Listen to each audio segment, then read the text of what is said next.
Mr. Marshall's going to speak with us today. I would be kind of curious, actually. A couple of weeks ago, Mrs. Thompson had sent an email that had some links to articles about light years. Did anyone actually read their homework that week? I think I did. Well, after that, I got an email, or Mr. Marshall emailed Mrs. Thompson and I back that he had a different opinion than those articles expressed. And so I said, well, come share your opinion. Because this is my thought. Even among Christian believers, we are going to have different opinions on some of the secondary or different issues. And what makes somebody a Christian is that they believe in Jesus Christ as their Lord and Savior. After that, there's tons of issues in the world.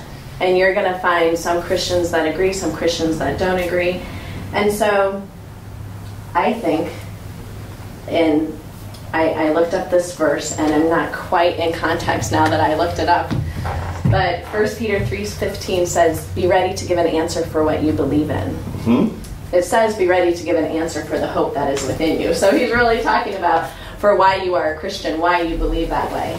But I thought it also applied to, I'm assuming most of you are going to go to college. I'm assuming that most of you, even though we're growing up in this very, for the most part, loving Christian bubble where all of your parents are friends and most of your peers are Christians, we're growing up sort of all together, but the world is full of all different kinds of people.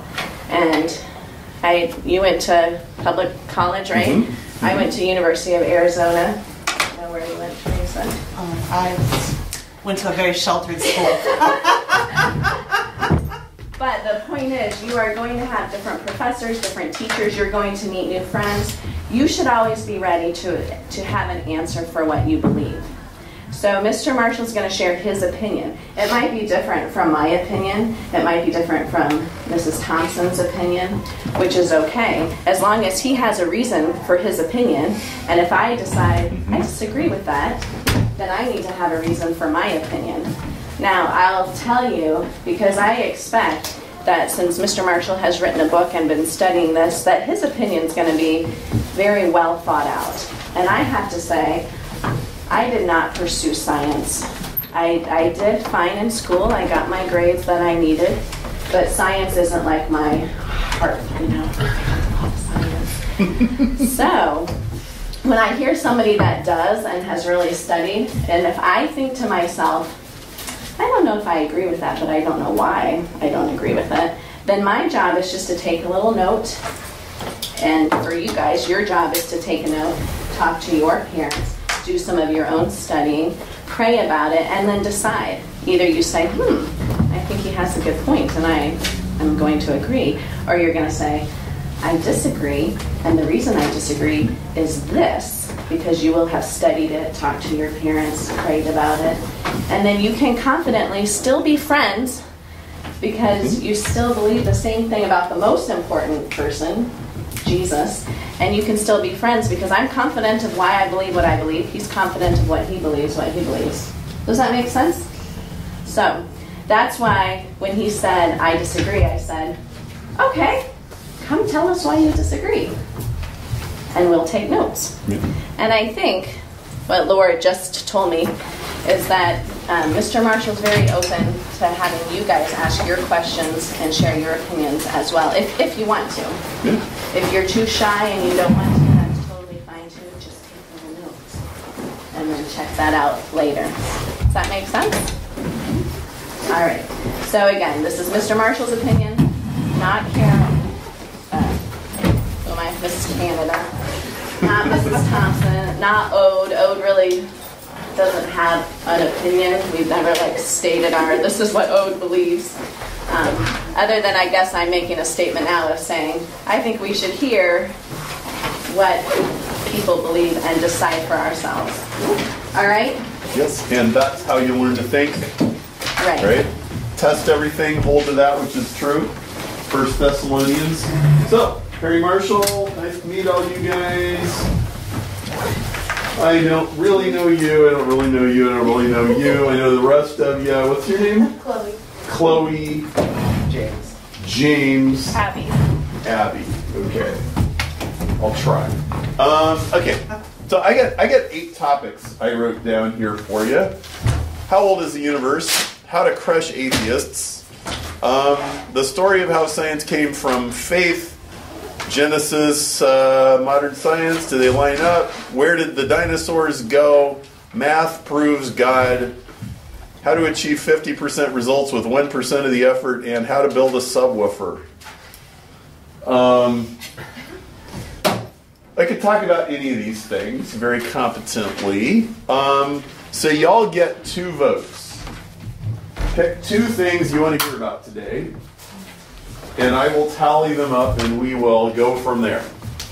So think of the 2 things, but pick the 2 things you want. And you only get to vote twice. So I'm going to ask for a vote on each one, and then everybody can vote 2 times, and I'll take a count. So how many, raise your hand if you want to hear about how old is the universe. 1, 2, 3. You know, I'm going to put my hand down for that one. 1, 2. Save what I can. Okay.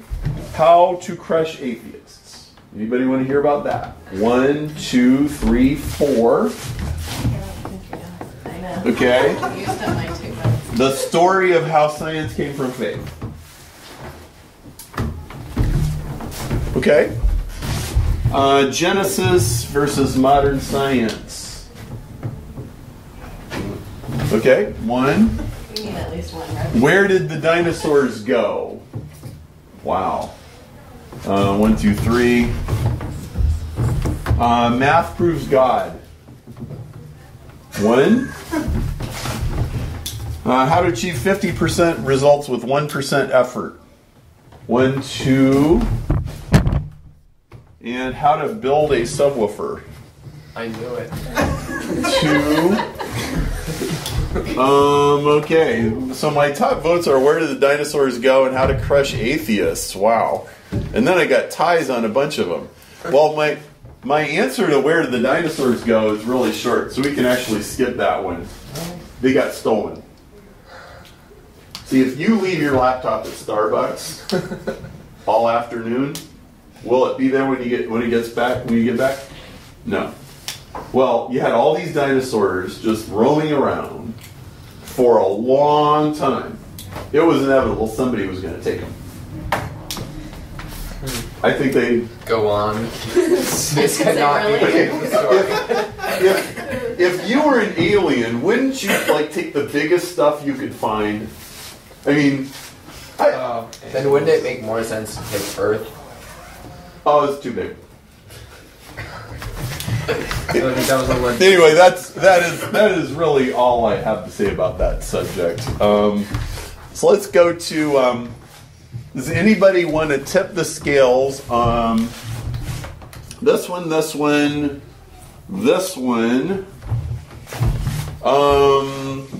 We got a tie. Well, okay. Let's see. Where did the dinosaurs go? How to crush atheists? How old is the universe versus between those 3?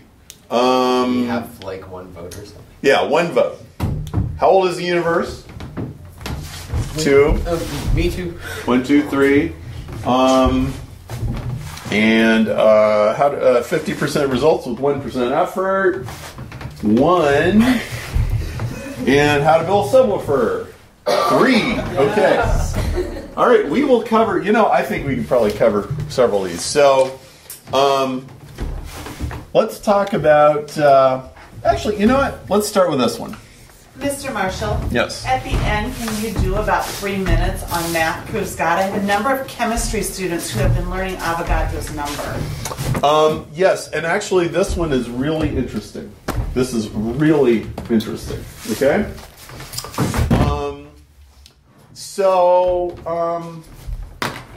About 11 years ago, actually rewind a little before that. About 15 years ago, my younger brother graduated from seminary. Graduated from college, went to seminary, graduated from seminary with a master's degree in theology. He went to John MacArthur Seminary and came out. He's studied Greek, Hebrew, Arabic, all of this stuff, and he ended up moving to China and being an undercover missionary by night because he can't really be public about it, and being a English teacher in a hotel by day. So it's a very interesting job. He's in this very beautiful place in the Yunnan province of China, which I highly recommend if you ever go to Asia, go there. It's absolutely beautiful. And he lived there for 4 years. And when he came home, he was almost an atheist. Okay? 4 years. 4 years from missionary to almost atheist.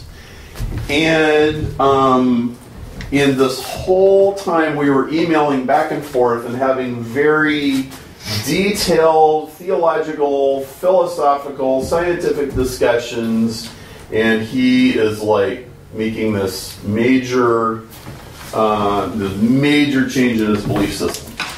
Now, this was very upsetting to me. Brian is extremely smart. Like, extremely smart. And when I say, what kind of smart is he? He is very, very, very good at asking questions that get to the bottom of things as opposed to the surface level questions that most people ask. And like that you hear about in the media and stuff. You know how the media and TV is like usually really shallow and it's just people's opinions. Brian really has a gift for going deep into stuff. And he developed a lot of questions. And the thing was, he's living in China kind of on his own. Nobody can stop him from answering questions. And nobody can sort of railroad him into, oh no, we believe this. And I think in the culture that he was educated in, it would be done as often as not with really kind of guilt and obligation as much as it, even though it was a very intellectual, I mean, John MacArthur's school is a very intellectual school. Nevertheless, there's a lot of kind of, I would say, emotional manipulation that kind of, gets used. But the point being, he was out of that. And a lot of where I come from comes from spending several years encountering this. When your brother's like the most devout person in the family and he makes this complete 180-degree swing, what's that about? Well, my interpretation of what went... So, by the way, and he was dragging me with him kind of against my will. It's like, I like being a Christian, I think this makes sense, but he's asking all these questions. What about this, Perry? What about this? What about this? What about this? And he was experiencing what a lot of Christian students experience when they go to college. Okay? If you go to college, you will find out, for example, there is an enormous amount of evidence that the universe and the earth are very old. You go to college, you will find out that the evidence for a young earth is very shaky. He was figuring this out. And what the natural thing that happens is, okay, if they were wrong about that, maybe they're wrong about Jesus too. Okay? And he's like, well, they're definitely wrong about that. And I think they're probably wrong about Jesus too, and he just kind of exited. And I don't think it's necessary for that to be a problem. I don't think it's a problem at all. In fact, I think with a little different view of things, that it all matches up really well. And I want to be really clear. So, Mrs. Canada gave this really nice introduction to this whole thing. I want to be really clear that nothing I am telling you is written in stone, and I am not asking you to believe any of it because I said it. I want you to learn to think. And frankly, the only way anybody learns to think is by going head to head with people they disagree with and taking it apart. If it means taking the entire car apart, stripping the engine down to its engine blocks, and rebuilding the whole thing, that is how you learn to think.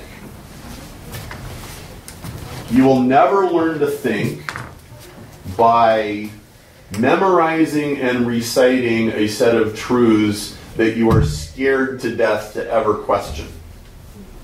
Okay? And if you look at, it's a great story in the Gospels.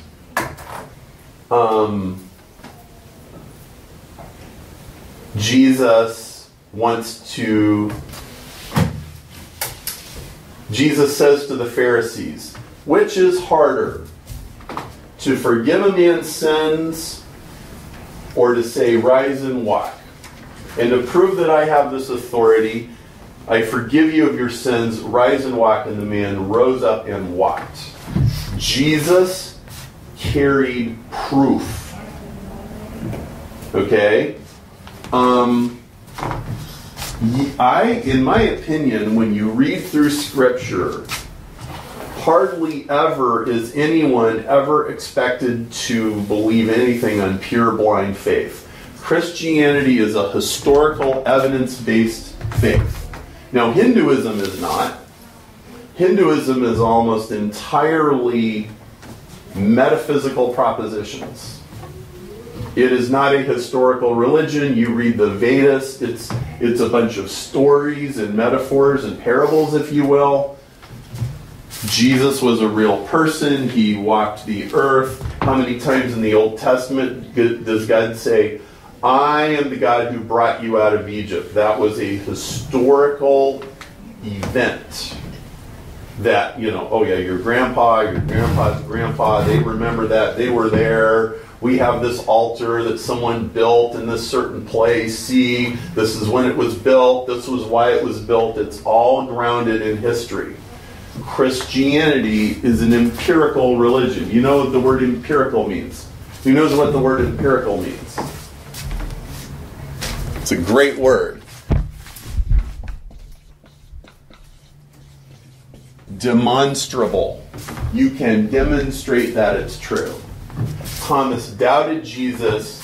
He says, when I feel the nail marks in his hands, when I actually see this guy, I'll believe it. And Jesus showed up and he got to see it and feel it and believe it. Okay? I don't think anybody should believe the Christian faith simply based on pure faith. In fact, the older you get and the further you travel, the more and more and more it will be based on experience. Okay? So my brother takes this turn, and I found myself retreating to science. I discovered, I'm going to skip some of the story, but really what I came down to was I have an electrical engineering degree. I've been involved in designing all kinds of things and products and systems and stuff like that. I designed the speakers in the 1994 Ford Probe and the 95 Jeep Cherokee and the 95 Acura Vigor. I know about making things. And I looked at the hand at the end of my arm and I said, this is a fabulous piece of engineering. Okay? My sense of God came in large part from my engineering background. Because I see, just incredible amount of order in a hand. Well, Brian kind of sent me down this rabbit hole, and I started investigating this whole question of origins, and I started studying DNA.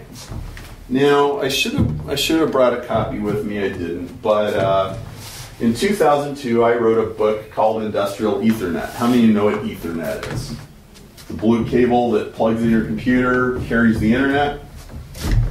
So I wrote this whole book on how ones and zeros go back and forth across a cable. It's a really exciting topic. And if you can't sleep at night, you can read my book. And you won't even have to take sleeping pills or anything. Okay? But, I've got computer A and I've got computer B and I've got a cable, and ones and zeros go across the cable back and forth between the two computers. And I had a stunning realization one day. DNA is this helix, and it's got these bases as rungs of the ladder, and the bases are 4 different letters, A, C, G, T, A, C, G, T, except they could be in any order, and the order of the letters is instructions for building things.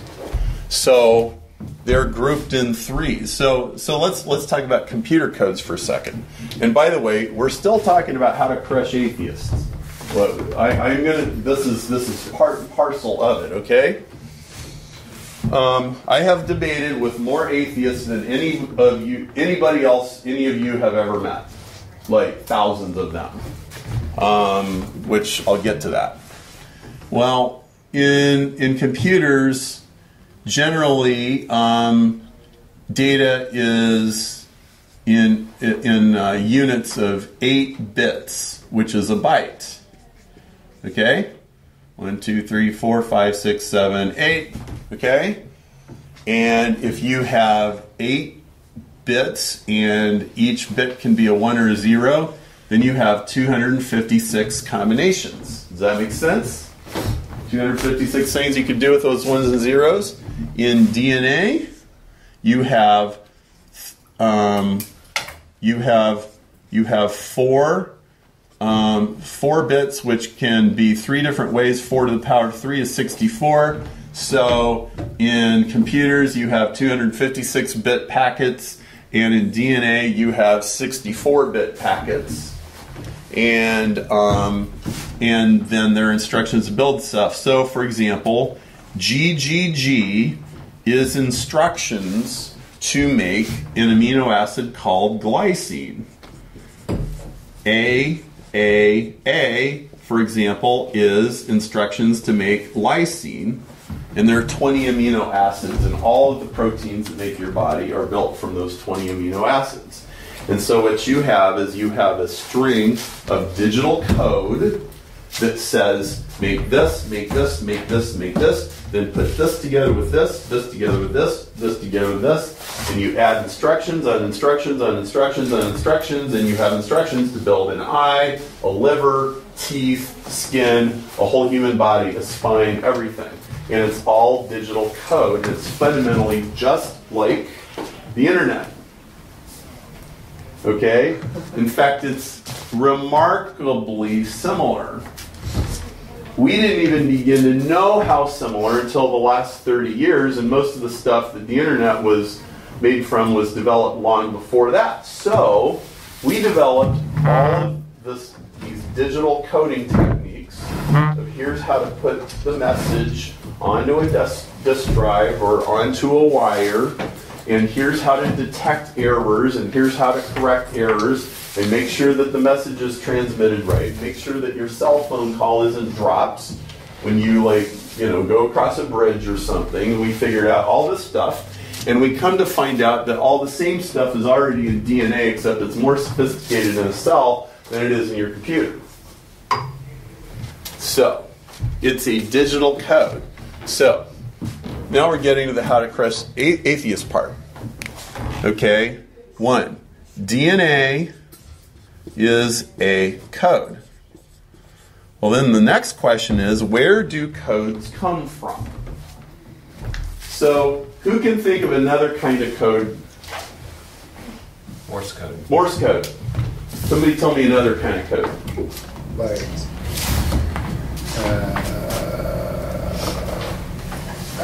the Navajo code? Yeah, the Navajo code. How about HTML? Okay, that's code. How about, okay, every file on your computer with an extension .doc, what's that? Computer code.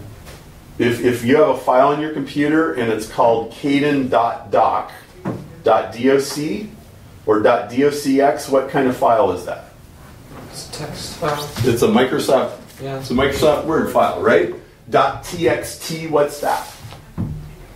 That's the text edit. That's the simple text edit. How about .xls, what's that? Spreadsheet. Microsoft Excel spreadsheet. Yeah. Okay. .html, right? It's HTML. Every one of those things is a different language. Microsoft Word is a language that files are coded in. Excel is a different language that files are coded on. TXT is a different language that stuff is coded in. So these are all codes. Now, all codes we know the origin of are designed.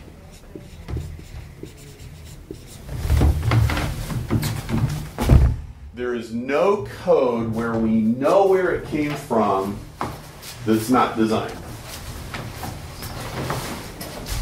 Now, stop and think about how you make a code. Sorry. Hi, welcome. If I said, make up a code and come back after lunch and bring us your code, could you do it? Yes. And just give me a basic idea of how you would do that. Give me a little bit of an example. I'd probably take like a pre-existing code, like to the alphabet, and then just tweak it. Right. And what you have in the code is you have an encode table and a decode table. So the postal code, right? So what's the zip code here? 60302. 60302. So in a postal code, I go, I'm in Oak Park, Illinois. What's the postal code for Oak Park? 60302. So I write 60302 on my letter and I send it, and then somebody reads 60302, where's that? That's Oak Park, and you go from 60302 to Oak Park. So you have encode from Oak Park to zip code, and then you have decode from zip code to Oak Park. Encoding, decoding. And somebody sat and they took a map, right? And they go, okay, this is going to be this, this is going to be this, this is going to be this, and that's how you make a code. Okay? DNA implies that a choice was made. It doesn't. It implies a choice. It was definitely made. It implies that somewhere somebody decided GGG is going to make glycine. AAA is going to make lysine. By the way, their instructions to make AAA is not glycine. If I take 3 AAA bases and stick them together, that is not glycine. It's instructions for the machinery in the cell to build a glycine molecule. So it's symbolic. All codes we know of the origin of are designed. So in other words, there's 1 million codes. 999,999 of them are designed by humans, and there's one code we don't know where it came from. And there's no codes that are not designed. Nobody's ever found one. Okay? Therefore, we have inference. We have 100% inference to design. What is inference? This is a very important word. You probably know. Go ahead. Is it just inferring something? It's an inference is a very strong implication. It's not proof. So like, how many of you have taken high school geometry with the triangles and all that? Okay, and you do proof, and you're like, you start with these premises, prove that this triangle is isosceles, and you go through and you prove it. That's deductive proof. Inference is when you do not know absolutely for sure, but all the evidence points to that. Inference is the kind of proof that a detective makes when they go investigate a crime scene. They can't replay the tape, right? They're like, well, his fingerprints are all over the weapon, so the inference is he was carrying the weapon, okay? So, little piece of logic. DNA is a code. That's a fact. All codes we know the origin of are designed. Therefore, we have 100% inference to design. We don't have any inference to any other explanation. Okay? 10 years ago, I gave a talk at Willow Creek. Big church in South Barrington. My talk was called, "If you can read this, I can prove God exists." A little audacious. And I explained this, just like I'm explaining to you today. And I posted it. I posted a recording on my website, cosmicfingerprints.com. Now, I did an experiment back then. This was, I was still kind of having these debates with Brian. Brian never became an atheist. He was smarter than that, actually. Okay. But I really wanted to know if my ideas could hold up. Because remember what I said 20 minutes ago, until you come in close direct contact with people that disagree with you and like go through the whole process, you're not thinking. You're just regurgitating what somebody else has told you.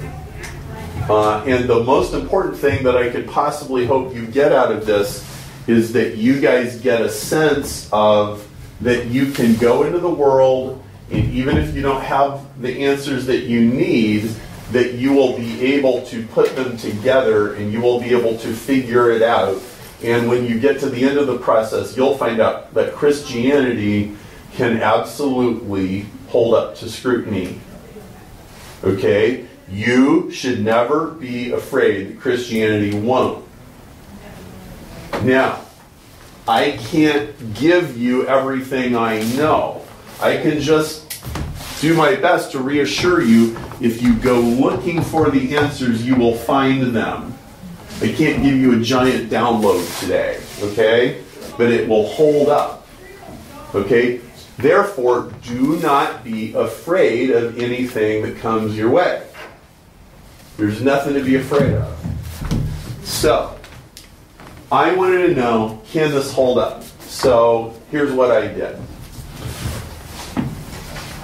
I started, because I'm a Google advertising consultant, I started buying clicks from Google and driving traffic to my website by having ads all over the internet. And on religious topics and astronomy topics, the clicks are cheap. So, for example, like in Google, advertisers pay when you click on an ad. Austin, Texas, driving while intoxicated is maxed out at $100 a click. That's because if you get caught with a DUI in Austin, Texas, you are in bad trouble. And you better get a lawyer as soon as possible, and he will be very expensive, and you will not enjoy the process. Okay? However, Words like astronomy are like 5 cents. So I'm like bidding 5 cents on these keywords, and I've got ads all over the internet, and I've got thousands of people coming to my website. So I post my talk, which you can go listen to. It's easy to find. If you can read this, I Can Prove God Exists by Perry Marshall. And I post this talk. And then, long story short, I'm actually debating with people via email, and I'm like, I'm going to put this in front of like all kinds of people, and I'm going to see if anybody can poke holes in this. Because if they can, somebody will. So let's see. Bring it on. Well, sure enough, this guy comes along. He's like a really hardcore, super atheist, you know. And I mean, look, you can see, okay, a vegan, an atheist, and a CrossFit junkie walk into a bar. How do I know? Because they all told me in 30 seconds. Right? Like, yeah. they all told me they were either a vegan, an atheist, or a CrossFit junkie within the first 30 seconds of my conversation. And that's how I knew that they, you know, like, they're like out there. And this is one of these out there guys. And so we're debating. I'm like, look, DNA is a code. He's like, no, it's not, blah, blah, blah. I'm like, no, it is, blah, blah, right? Okay, all codes we know. It's like, no, snowflakes are codes. No, snowflakes aren't codes. Oh, rocks are codes. No, rocks aren't codes. Sunlight is codes. No, sunlight's not a code. And he gets flustered. I backed him into a corner. And he doesn't know what to do. So he goes to the largest atheist website in the world, infidels.org. At the time, that was the largest atheist, and he went into their discussion board, which was the largest public discussion board for atheists, and he posts a link to my talk, and he says, be nice to this guy while you rip him to shreds. Now, I had breakfast with my friend John, like, I don't know, the next day, and I'm like, joking. I do not want to do this. These are the most obnoxious, rude, like, and he's like, God's got sense of humor, Perry. Okay, I'll do this. All right, so I go in there and I defend myself. That became the longest running, most viewed thread in the history of infidels, and it went for 6 years. What ended it? They took the discussion board down. Now, I'm not saying they did it because of me. They actually sold it to somebody else, and then it petered out. I don't know. But they couldn't make it go away. In fact, so after about 2 months, it became very apparent that I was having no problem defending myself. None of them were poking any holes in this thing. It was just going round and round in circles, and it continued to go round and round in circles for years. And I would check in about every 3 months, and I would answer what everybody had said, and then I would go on with my life, and then I would come back in 3 months and answer it again. And every time I would come back, then all of a sudden all this traffic would pile on, and then we'd go back to the top of the list again. And the numbers just keep growing. And more people have seen it. It's like how many views? 130,000 views, and all these people, and 1,500 comments or whatever, and nobody solved it. Well, I decided to make things interesting. There was only one problem with my little argument, and that was it would go around and round in circles because people wouldn't agree on the definitions. Okay, they wouldn't agree on a serious scientific definition of code, and they would just want to make stuff up and blah blah blah. And I'm like, okay. I had a realization one day, and honestly, I think it was the Holy Spirit kind of giving me a nudge. Perry, you need to tell them how to prove you wrong. You need to tell them exactly what they need to do to prove you wrong. So I wrote a specification.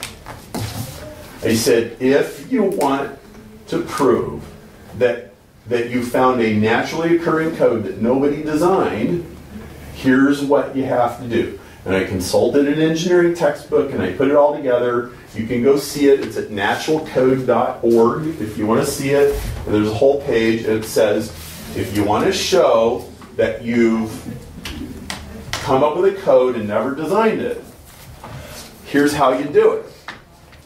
And I started saying to people on my blog, if you can do this, I will write you a check for $10,000.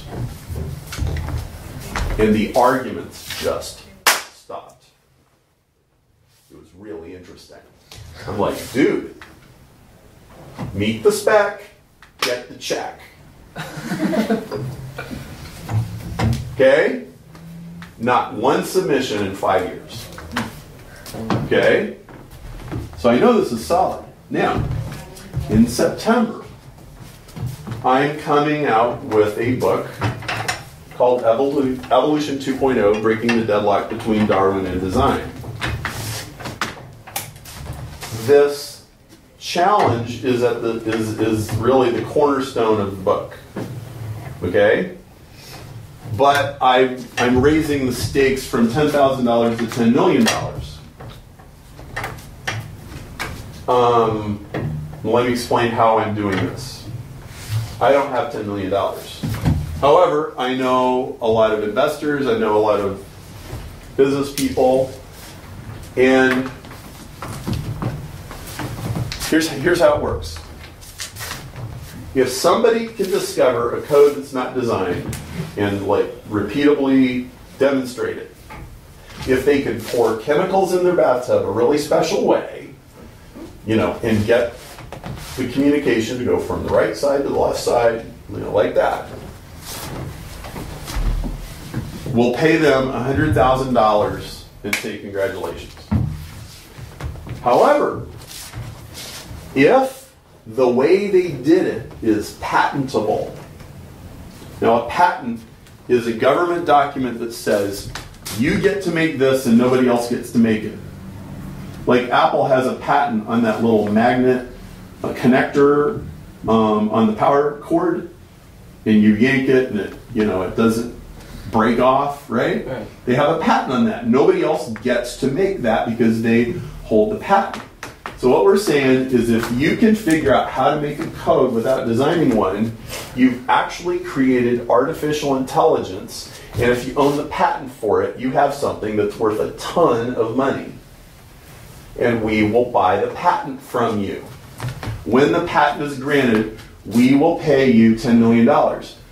So I am approaching investors. We're up to $3 million. I have 3 investors, $1 million each. They're willing to write a letter, a personal guarantee that says if you meet all of these requirements and it's patentable, then yep, I'll write the check for $1 million.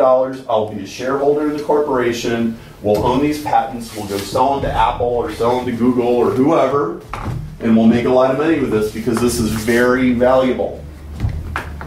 Meanwhile, nobody solved it.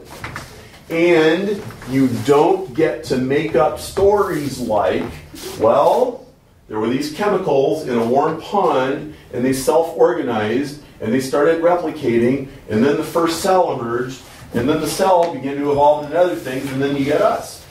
You do not get to make up that story. That is not science. It is not empirical.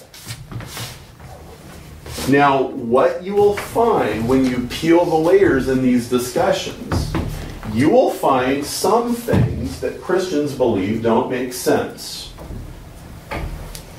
I found I had to change some of my views in order for them to make sense, but I adjusted my views and I came to something that made a lot of sense, but then I also discovered on the atheist side, on the secular side, there's a whole bunch of stuff that people get away with saying it's not true, it's not provable, it's not facts, it's not science.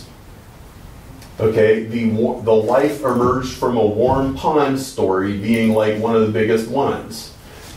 Nobody has any idea where life came from. And anybody who tells you otherwise is lying. The only thing we know about life is it comes from life.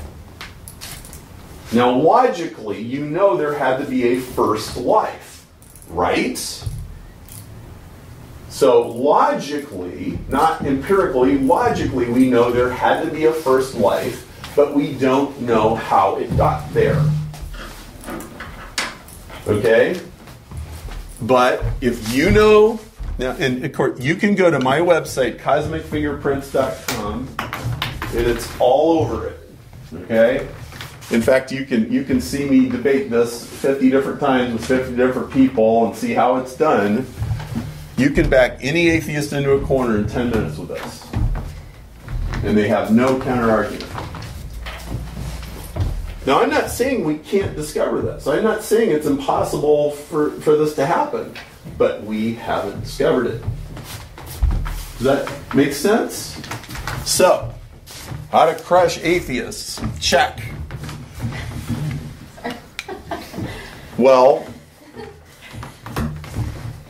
you know, there is design in biology at every level. Now, I'm not going to talk about evolution at all. I'll just give you this. I gave a talk at my house on Sunday night. It was an hour and a half. And it was mostly about evolution. There was some overlap with this. If you go to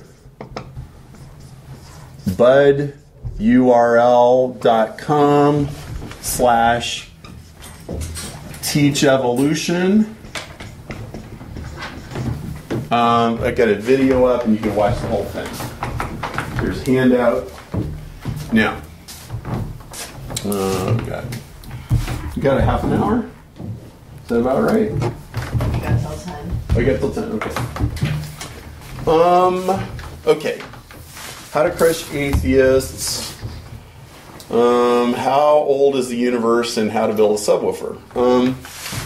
There's a water over there. Can I steal that water? I'm thirsty. Is this? Except it's been used before. Oh, that doesn't bother me at all.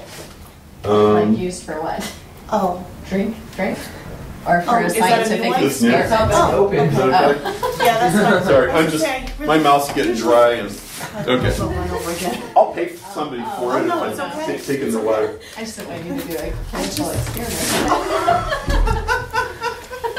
Here it goes up. All right.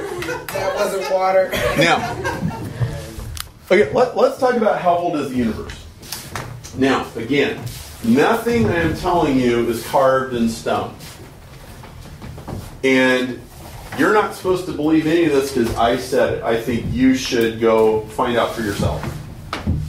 But I'm going to make a case for the universe being very old. Okay? So, we have stars that are 100 million light years away. How long does it take for light to travel 100 million light years? 100 million years. 100 million years. Therefore, how long ago did the light leave the star? 100 million years ago. Yeah. End of discussion. Universe is old. That's all you need to know.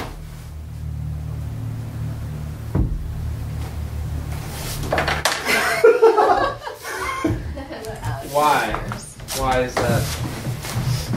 Okay, so let's talk through. Now, I said end of discussion, but actually it's just the beginning of discussion because now we need to examine our assumptions and logic, right?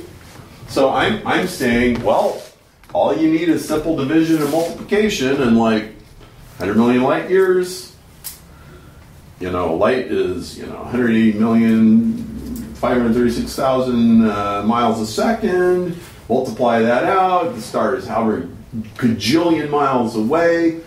This is how. So therefore, that happened 100 million years ago. So there's stars that we can see. Mm-hmm. We can see their light, but they are 100 million light years away. Mm-hmm. So, Mm-hmm. oh. Mm-hmm. Okay. Yeah. I mean, you could look up an astronomy book and like, yeah, this one's 500 million light years away, and it's orange, and you could barely see that little speck, and like it's that old. Therefore, that's all the universe is older than that. Now, really, I think there's only two ways around it. One way around it is God made the universe to look old, but it was really made 6,000 years ago. And something that would often go along with that was, well, you know, God made Adam, and Adam was a man on the first day, so God can make, like, yeah, but if that's true, let's grant you that. Let's say that's true. I don't think Adam had a scratch on his knee from when he fell off his bicycle when he was 6, even though he was never 6. Are you following me? So, like, sort of. Adam was made already an adult. Right. If I go along with that premise. So then it would be like to say that the star was made with pre-existing light already. Right. Right. Oh. Right. Right. So did God make stars with an apparent history that is not real? Now, you need to understand something, that you take these powerful telescopes, not only on the Earth, but then you send out satellites with even more powerful telescopes, and there's no obstruction from light. Hubble telescope, and they can see really far, okay? And so we can see stars that are 10 billion light years away, 5 billion light years away, 1 billion, 500 million, 1 million, all the way. And so because of the size of the universe and because there's so many distances, we can actually see the universe in all these stages. We can see pieces of the early universe from 10 billion years ago, and we can see how it was behaving then with these very, very, very, very distant stars. And then we have much closer stars, and we have the whole spectrum, and we can analyze all of them, and we actually get a picture of the whole history of the universe just from our telescopes. And it's fascinating. Okay?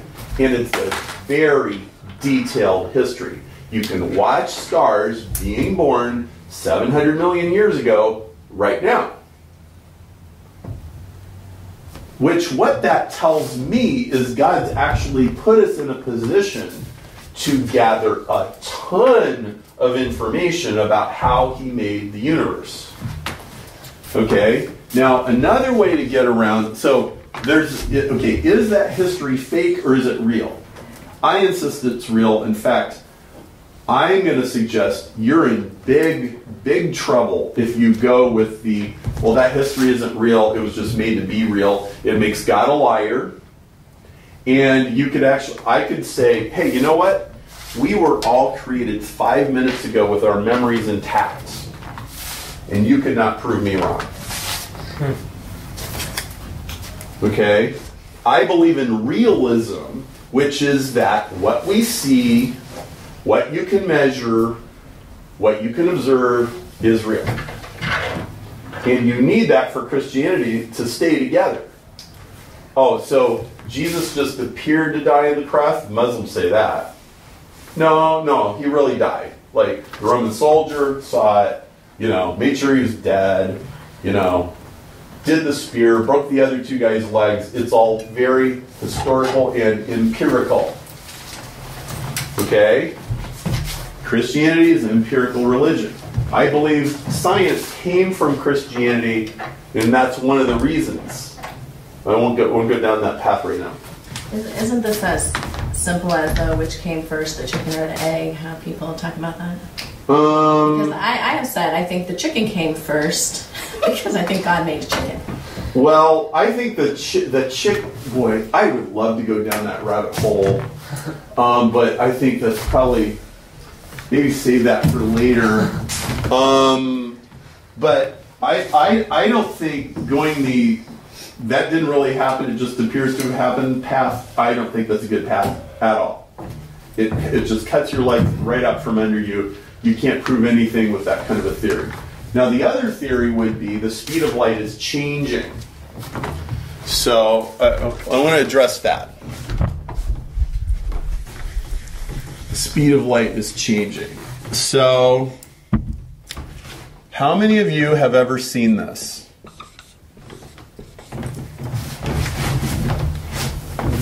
E equals mc squared. 2 of you? 3? Okay. Does anybody know what this means? I used to. Isn't it like the formula for some sort of speed? Einstein came up with this. Absolutely brilliant. Here's what it says. Energy equals matter.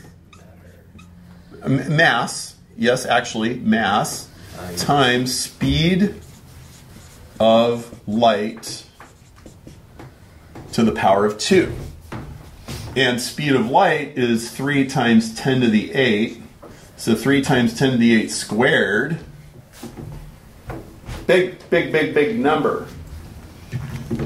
This is why the atomic bomb is so powerful. The atomic bomb that nuked Hiroshima converted matter into energy.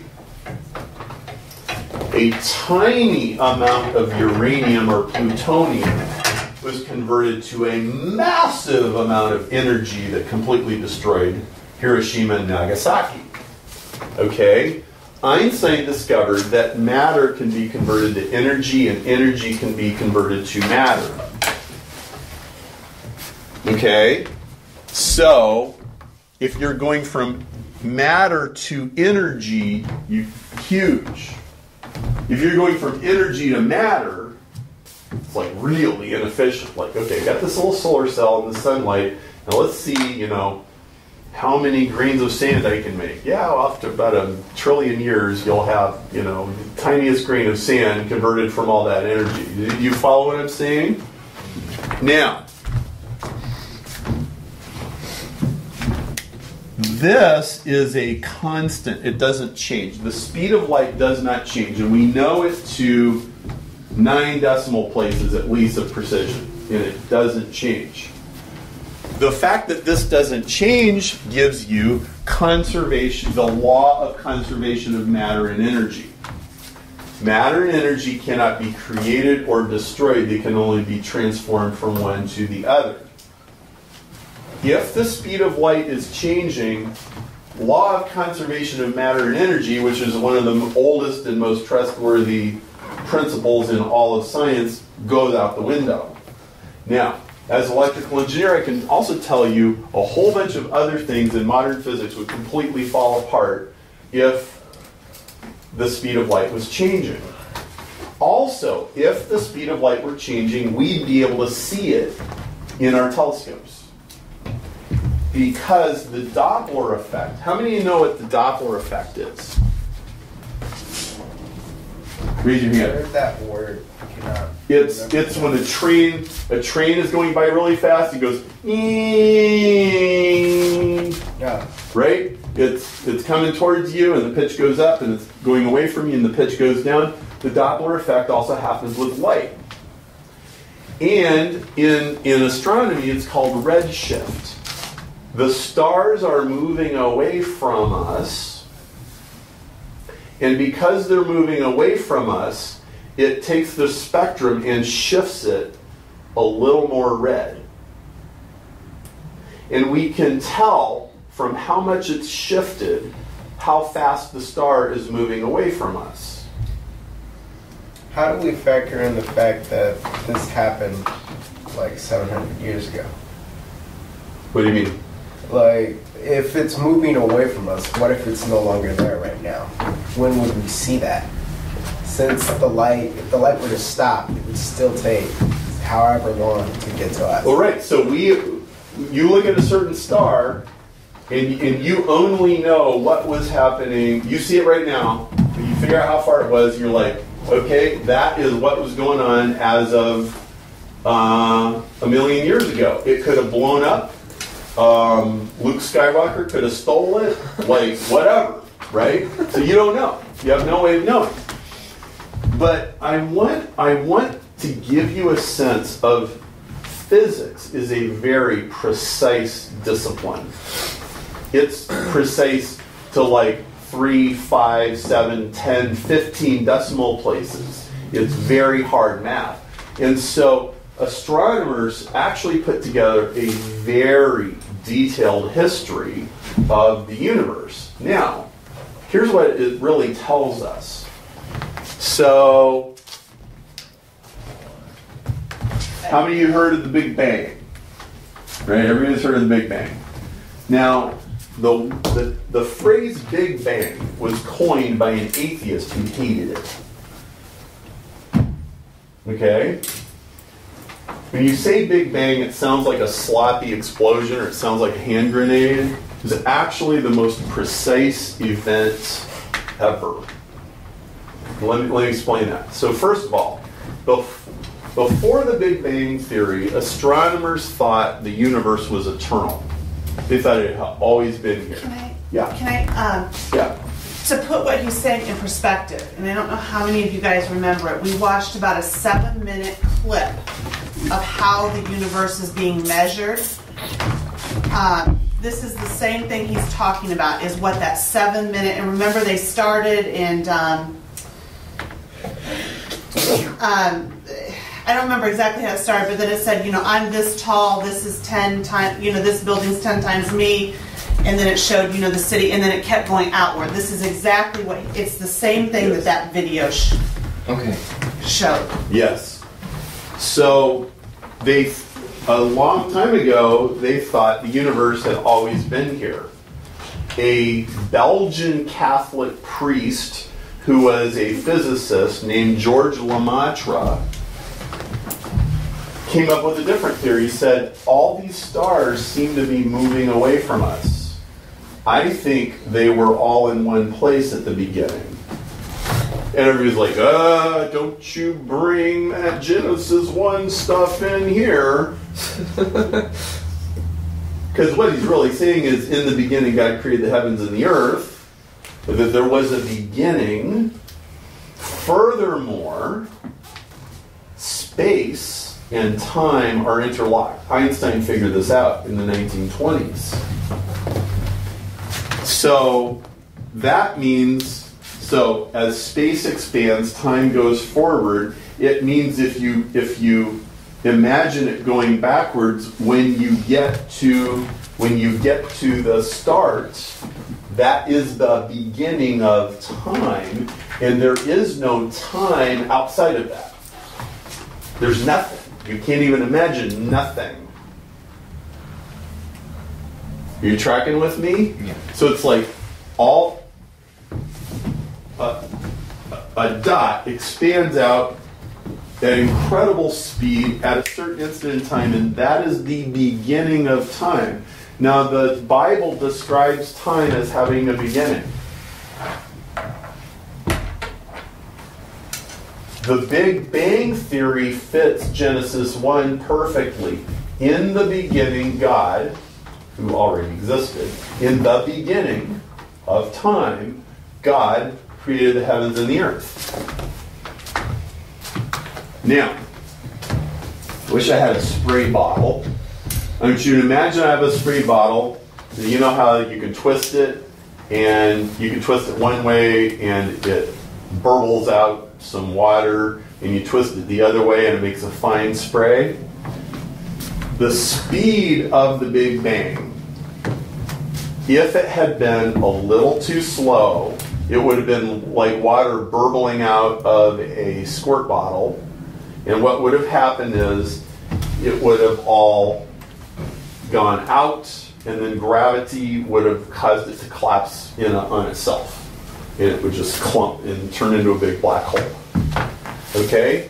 Had the force of the Big Bang been a little too strong, it would have gone out like a fine mist, and you would never get any stars, any planets, or any matter, because the matter would just be sprayed out, and it would just keep going because there wasn't enough gravity to pull it back in. Okay, the difference between too much and too little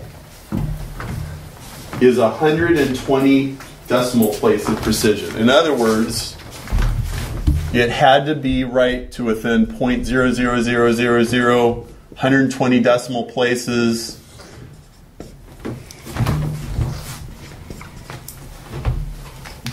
This is how precise the Big Bang had to be just to get stars.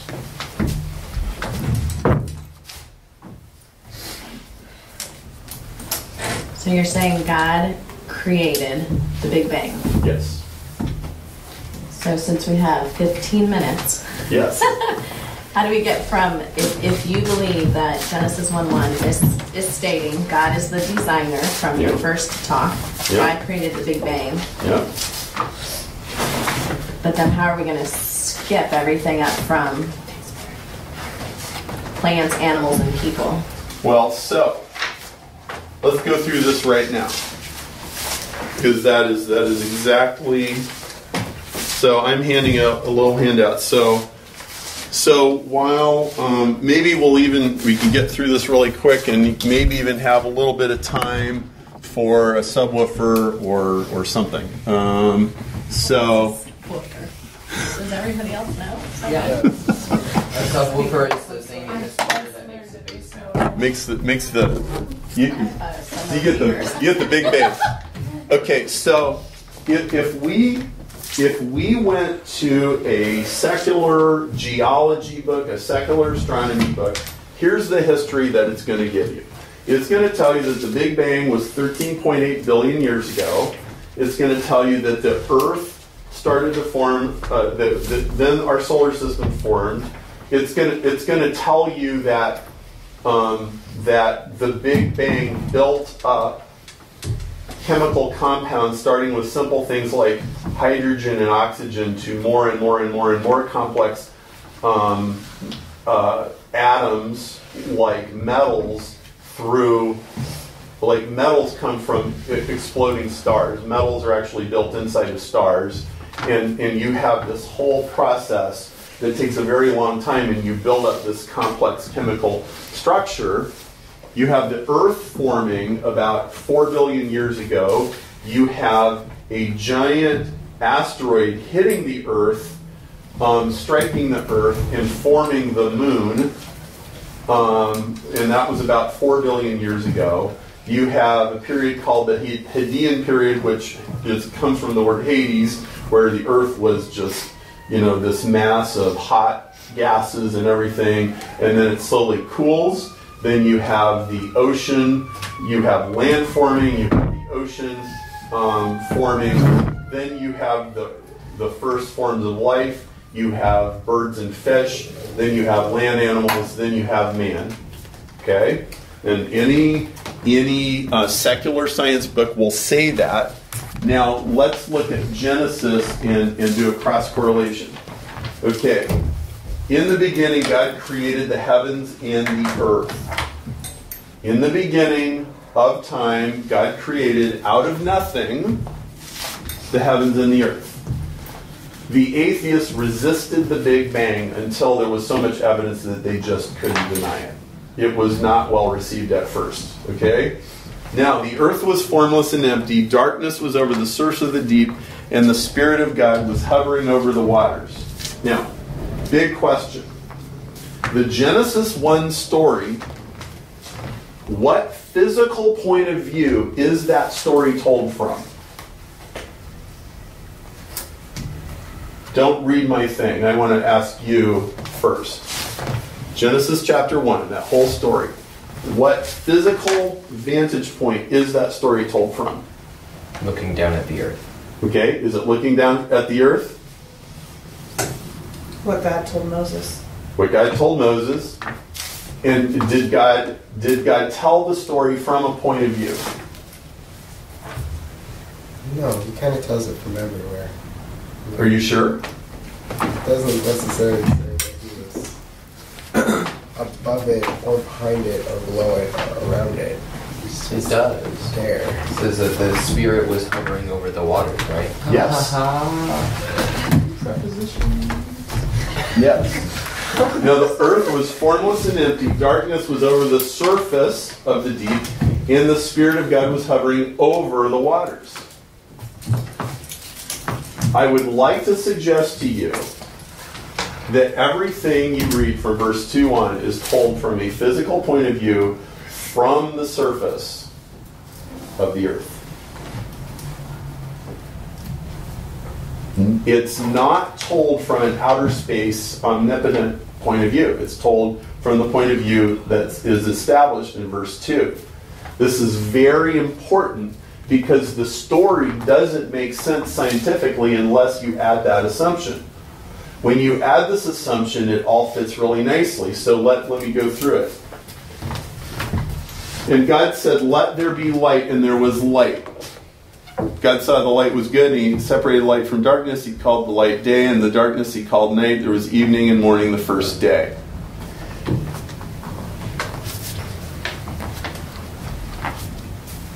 An astronomy or geology book would tell you that in the early Earth, the atmosphere was opaque. It was full of clouds and dust. So if you were on the surface of the ocean, it would be dark, but then the atmosphere begins to clear and you can see light from the heavenly bodies. But you can't see the sun and moon as distinct objects in the sky, but you can see their light. God said, "Let there be an expanse between waters to separate water from water." So God made the expanse. So now you have ocean and atmosphere. God called the expanse sky. There was evening and morning a second day. Now, I am reading this with two assumptions, and I believe in making as few assumptions as possible. Assumption number one, the story is told from the surface of the earth. Assumption number two, day is a period of time. The word day is yom in Hebrew. Yom means a variety of things. It means multiple things, even within just the Genesis story. In Genesis 2, it refers to everything that just happened as a day, even though it was actually 6 days. The word day is an imprecise term. So I'm saying a day is a long period of time. And that's the only other assumption that I'm bringing to Genesis 1. And God said, "Let the water under the sky be gathered in one place, and let dry ground appear," and it was so. God called the dry ground land, and the gathered water he called seas, and God saw that it was good. So far, we're totally fine with any secular geology or astronomy book. Then God said, "Let the land produce..." Oops.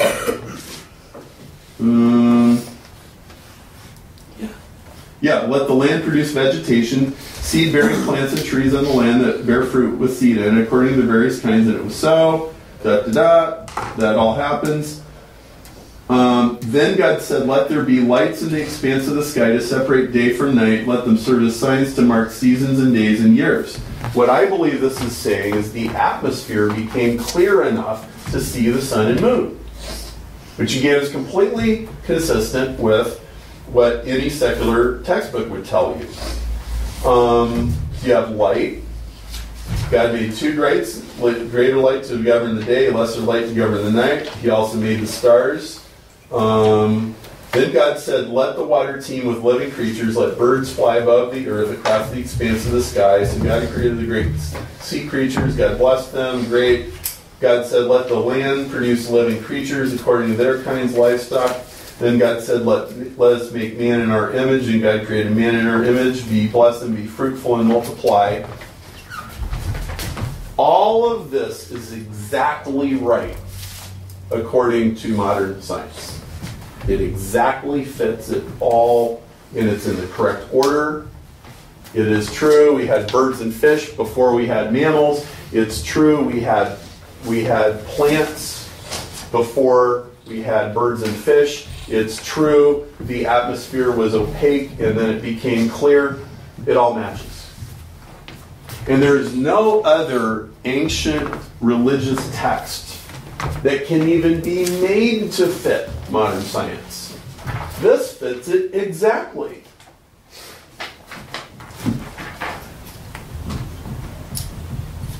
You can go into any university, any physics course, any geology course with this interpretation, and it will hold up just fine.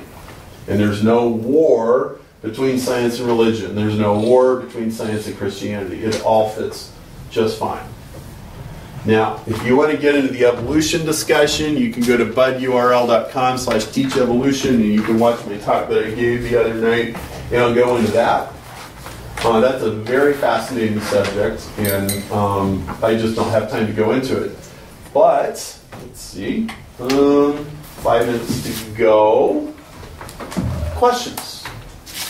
Disagreements? Would it be possible that if you created light first, yeah, and let's say that that's what they call the beginning of the universe, or the Big Bang. If you created that right here, kind of like when you spin a yo-yo around your finger, if you start right here, it goes very fast when you spin it, and as it spreads out, it slows down. So could the universe have been spreading out faster at the beginning, and then slowing down as it got further away? Well, okay, that's a complicated subject. Kind of sounds like a gear, how the center of the gear spins a lot faster than the outside. So that would make perfect sense. Except there's this other factor that's at the cutting edge of physics right now, which is that what should be happening, according to normal intuition, is that as it expands, it slows down. But what's actually happening is it's speeding up. It is accelerating faster and faster. And the explanation that physicists currently have is this thing called dark energy and dark matter, which pushes it out. And that's like a deep topic, and I don't have the expertise to explain it. I can only tell you they have mathematical models for it, and the models fit the data, but they can't tell you exactly what dark matter and dark energy are. I think there's a guy named Hugh Ross. His website is reasons.org. Hugh Ross, frankly, I stole most of this from him. Hugh Ross has done a fabulous job of showing that modern astronomy and the biblical narrative fit really well. And I'll tell you, when you show this to non-Christian people who always assume that the Bible was just this, like, you know, silly little stories and stuff, they're a little surprised, more than a little. In fact, they kind of backpedal. They're like, well, that doesn't prove anything. Like, how did they get all of this right? Bunch of Bedouins roaming around in the desert 3,500 years ago. How did they get this right? How did they know? I mean, they could have got any one of these things in the wrong order and it would all fall apart. But it's all in the correct order. And again, you can, with two simple assumptions, you can make the biblical story fit modern science, no problem. I can't do that with Buddhism. I can't do that with Hinduism. I can't do that with any other ancient religion. You know, you read the Babylonian tales, and you know, and the Greeks and the Romans. None of them have this coherence. So let's see. So the challenge for us would be, do we agree with those two assumptions? Right. And you're welcome to disagree with them. That would be what I have to say. Do I agree with these two assumptions and then follow? Right. And what follows? Right. Now, you need to know one of my biases. Because I have a very deep science background, I have a great deal of trust, a great deal of confidence in science, and I'm very comfortable with science. I also know how to detect BS when I read scientific literature, and I can tell when they're making stuff up. So I'm very comfortable with it. So I come to the Bible and I go, I should totally use science to tell me how to interpret the Bible. It goes both ways. And I use the Bible to tell me how to interpret the world. And most Christian Bible scholars don't do it that way. They read the Bible and the Bible interprets itself. And I believe what Augustine said 1,600 years ago. St. Augustine said God wrote 2 books, the book of nature and the book of the Bible. Romans 1 says God has revealed himself through nature, through what has been made, his eternal power and divine nature, so that all men are without excuse. And it goes on to say people know about God through nature, and then they deny God and they make up stuff and they get into idolatry and they get into all kinds of stuff. It says that. I think Romans 1 makes an excellent case that what we see empirically, in not make up stories, empirically in nature is trustworthy. And it reveals God's nature, and that we should be fascinated with science. The reason, this one right here, I'll give you the short version of this one, the story of how science came from faith. Almost all of the early scientists were very devout Christians. Isaac Newton, Boyle, Copernicus, Galileo, all these guys. They saw science as a way of understanding the mind of God by worshiping, by picking it apart, dissecting it and understanding it and doing experiments. Like everything I discover in science gives me a window into the mind of God. And I completely believe that. There is nothing to be afraid of. You are a Christian, God made this world and I get to go discover it. And I'm not afraid of anything. And because I use the ethic that she described, that I test everything, point, counterpoint, examine my assumptions. I have a reason. I can explain why I believe what I believe. And if somebody disagrees, I'm not going to be afraid with them. I'm going to sit down with them. I'm going to engage with them. We're going to have point, counterpoint. I'm going to learn and learn and learn and learn and never be worried that this is going to ruin my faith. You should never be afraid. And when you are afraid, I'll leave you with this. When people study science out of fear, fear never produces good things. It produces walls, it produces distortions, and it eventually becomes a prison. Never be afraid of what real empirical science is going to teach you about God. It will always impress you. So that's my talk. So thank you all